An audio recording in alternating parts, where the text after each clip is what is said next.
Good evening my students. आज इस video में मैं आपको नाउन की कॉमन एरर्स सिखाऊंगा। बेटा क्या होता है ना कि यदि आप क्लास 12 के स्टूडेंट हो, क्लास 12 के, तो आपके लिए नाउन की कॉमन एरर्स जो हो जाती है मस्ट हो जाती है। यदि आप किसी भी कॉम्पिटिटिव एग्जाम की तैयारी कर रहे हो बेटा, तो भी आपके लिए कॉमन एरर्स बहुत ही इंपॉर्टेंट हो जाती है।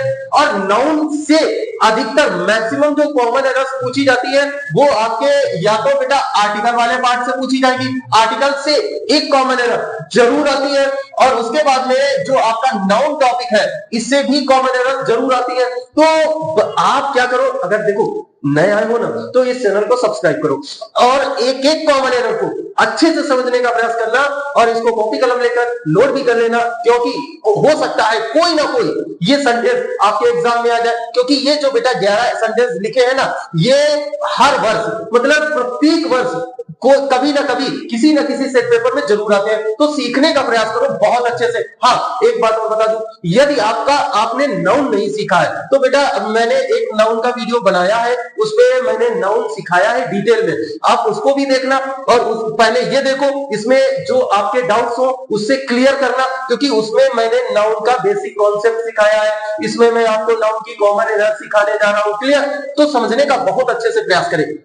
बेटा पहला सेंटेंस लिखा है 10 sheep are grazing। अब एक बात याद रखो कि ये जो बेटा शीप वर्ड लिखा है, अब आप इसको नोट भी करते रहना। देखो क्या होता है, एक शीप होता है, एक डियर होता है, तो ये शीप हो गया, डियर हो गया, स्वाइन हो गया। ऐसे जो वर्ड्स होते हैं बेटा ना कि इनके अंत में पहली बात तो एस या ईएस हम नहीं लगाते हैं, ये आप याद कर लो। दूसरी बात, यही वर्ड सिंगुलर भी होते हैं और यही वर्ड प्लूरल भी होते हैं। तो अगर सिंगुलर है और प्लूरल दोनों एक ही है तो इनकी फॉर्म्स में कोई परिवर्तन नहीं करते हैं। तो यहां से एस को हटा दो। आप देखो शीप्स क्या है, 10 है, तो 10 शीप्स आर ग्रेजिंग, सेंटेंस आपका राइट हो गया। अगर बेटा यहां से एक शीप होती, 10 नहीं लिखा होता, तो आपको यहां पर आ शीप या दा शीप ऐसा कुछ लिखा होता, तो आप यहां पर क्या लगा देते, इज, तो भी आपका सेंटेंस राइट हो जाता। और यहां पर अगर 10 शीप्स लिखी है तो भी आपका 10 शीप लिखी है तो भी आपका सेंटेंस राइट है। इसमें ऐसे नहीं लगाते इसका प्लूरल बनाने के लिए। उसके बाद में अगला लिखा है मम्स आर डेंजरस। अब मम्स आर डेंजरस, उसके बाद में बेटा अगला सेंटेंस लिखा है जिम्नास्टिक्स आर डेंजरस। अब मेरी बात को अच्छे से आप नोट कर ले। क्या नंबर 2, देखो प्रत्येक सब्जेक्ट आप जो विषय आप पढ़ते हो ना, प्रत्येक सब्जेक्ट जैसे फिजिक्स हो गया, मैथ्स हो गया और उसके बाद में सिविक्स हो गया, इन सब के अंत में एस लगा होता है या ईएस लगा होता है। उसके बाद में फिर क्या हो गया, सभी खेल के नाम, मतलब जितने भी गेम्स होते हैं तो इनमें भी क्या होता है बेटा, गेम्स, इसमें भी क्या होता है, बहुत से गेम है जैसे इसके अंत में एस लगा है, जैसे क्रिकेट हो गया, लूडो हो गया, जो भी आप खेलते हो ना सबके अंत किसी में एस लगा होता है, किसी में एस नहीं लगा होता है। लेकिन जितने भी गेम्स है ना वो सभी, जितने भी सब्जेक्ट हैं वो सभी, और जितनी भी डिजीज है, जितनी भी बीमारियां हैं, सभी ऑलवेज सिंगुलर होती हैं। और इन सब के बाद में जो वर्ड लगेगी वो भी बेटा क्या लगेगी, सिंगुलर। क्या बोला कि भाई जितने भी सब्जेक्ट हैं, आप जो विषय पढ़ते हो भले ही उसके अंत में एस लगा हो, सिंगुलर होता है। जितनी भी बीमारियां हो वो भले ही उनके अंत में एस लगा हो, सिंगुलर होता है। जितने भी खेल हैं उनके अंत में भले ही एस लगा हो, फिर भी वो सिंगुलर होता है। अब यहां पर गलती क्या है, आप यहां पर लगा दो इंस। मम्स माने जो कंठ वाला रोग बेटा होता है ना, उसे बोलते हैं। इसके बाद में जिम्नास्टिक्स, यहां पर भी क्या लगा दो, इज, आपका सेंटेंस क्या हो गया, राइट हो गया। इसके बाद में फिर क्या है, आई सा 3 डियर्स इन द फील्ड। अब यहां पे बेटा देखो फिर से 3 आ गया, अब डियर्स है, इसका एस हटा दो, आपका सेंटेंस क्या हो जाएगा, राइट हो जाएगा। उसके बाद में Kalidas is one of the greatest poet of India. अब कालिदास महान कवियों में से एक है, तो एक तीसरी बात आप नोट कर लो, ONE 1 लिखा हो, उसके बाद में ऑफ लिखा हो, उसके बाद में दा लिखा हो। अब यहां पर चाहे एडजेक्टिव हो और चाहे ना हो, लेकिन जो नाउन आएगा बेटा, नाउन, वो ऑलवेज आपका प्लूरल नाउन यहां पर यूज हो गया। मतलब वन ऑफ के बाद में जो नाउन आएगा वो ऑलवेज आपका प्लूरल होगा। तो बोलो क्या ये तो भैया पोएट है, पोएट्स नहीं है ना, तो अब आपने यहां पे लगा दिया क्या, एस, मतलब Kalidas is one of the greatest poets, मतलब महान कवियों में से एक है। क्लियर? उसके बाद में अगला वर्ड लिखा है बेटा हिज पोएट्रीज आर मिस्टिक। अब उनकी जो पोएट्री है वो बहुत ज्यादा रहस्यवादी है।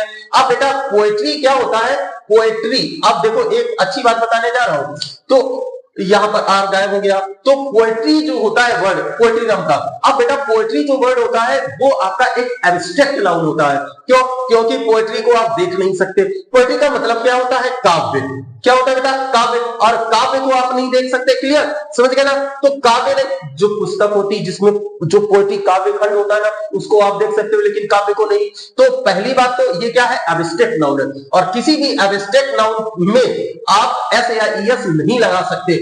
अब क्या हुआ? तो इसमें आर और वाई बढ़ा दो तो हो गया क्या? पोएट्री। अब चूंकि पोएट्री है, अब एक किताब है, और तो यहां पर क्या हो जाएगा? इज। तो हिज पोएट्री इज मिस्टिक। उसकी पोएम जो है, पोएट्री है, जो उसका काव्य है, वो क्या है? मिस्टिक, एक रहस्यवादी है। इसके बाद में तो अगला लिखा है बेटा योर सीजर इज डल। तो आपकी जो कैंची है ना, वो क्या है? डल है, उसमें धार बिल्कुल नहीं है। अब एक बात और याद रखो, नंबर 4, ऐसी कोई वस्तु जो जिसके दो पार्ट हो, दो पार्ट से मिलकर बनी हुई वस्तु, जैसे ये आपकी, जैसे क्या है समझो, सीजर्स हो गया, जैसे ट्राउजर्स हो गया, जैसे स्पेक्टिकल्स हो गया, जैसे गॉगल्स हो गया, और पैंट्स हो गया।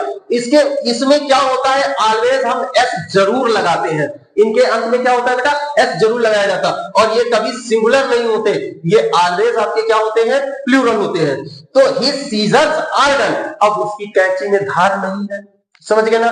तो मैंने जो वर्ड्स बताए, सीजर्स, ट्राउजर्स, स्पेक्टिकल्स, गॉगल्स और पैंट्स, टॉम्स, चिमटा, तो ये सभी क्या है? ये सब प्लूरल होते हैं। इनके साथ वर्ब भी जो लगती है वो भी बेटा प्लूरल लगती है।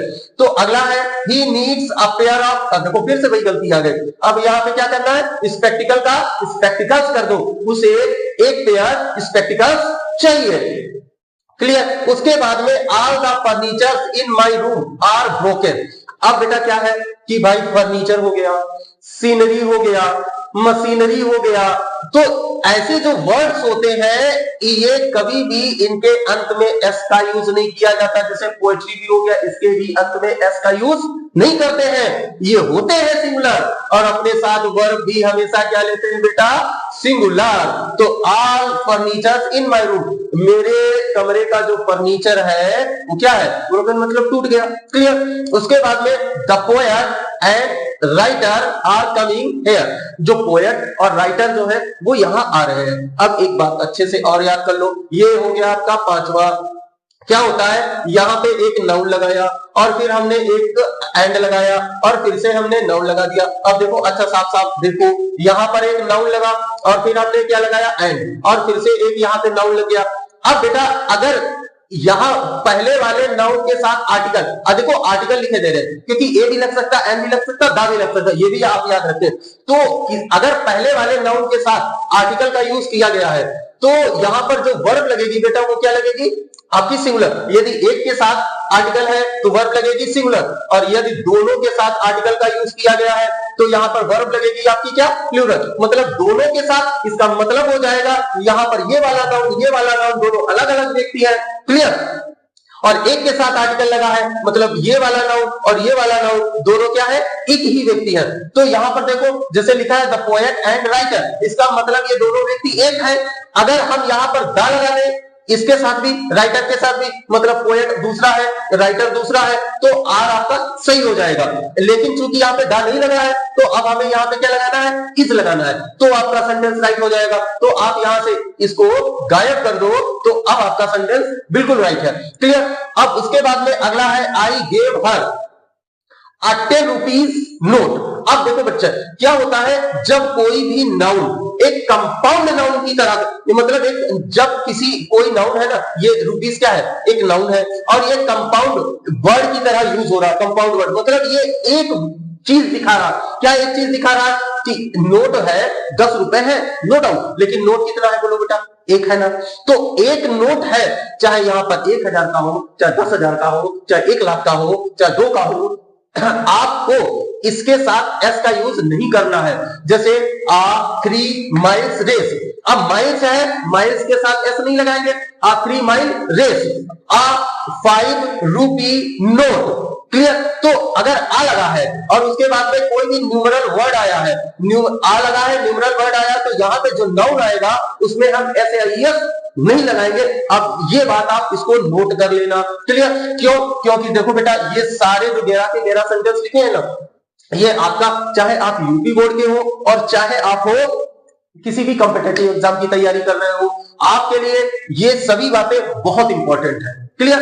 तो ये वीडियो कैसा लगा आप जो है कमेंट बॉक्स में लिखना।